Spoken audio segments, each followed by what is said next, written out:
So I wanted to clear the air here and inform you that this video is just complete, utter nonsense. But there is more to it than that.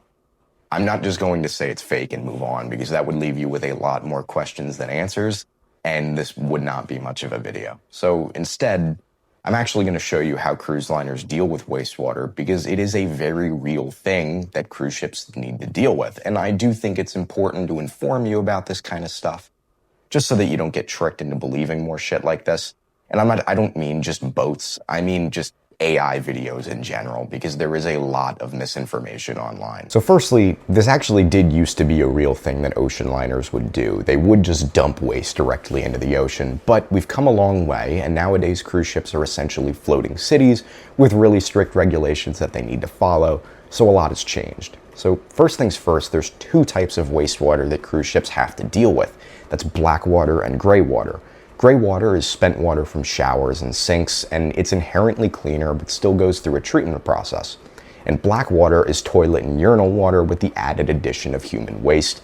I'm going to focus on black water first because that's raw sewage and that's what you're here for. So first, the sewage enters an aeration tank where bacteria within the tanks break down the sewage. Then the water is passed through a filter system which separates the solids from the liquids. Then it enters a settlement chamber where sludge sinks to the bottom and clear water, not clean water, just clear, sits on top. Whatever solids are left will usually be incinerated or stored until the boat reaches port.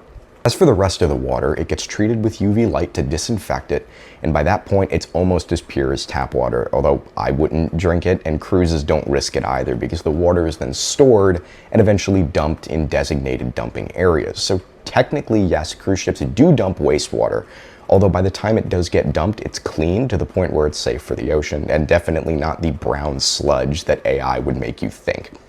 Interestingly enough though, gray water, that's the cleaner wastewater, is actually more debated on because gray water can actually contain high levels of microplastics since the water is from applications like washing machines, and microplastics are a lot harder to filter out, and obviously we wouldn't want microplastics in the ocean. But at least now you know how cruise ships deal with wastewater, which I think is pretty cool.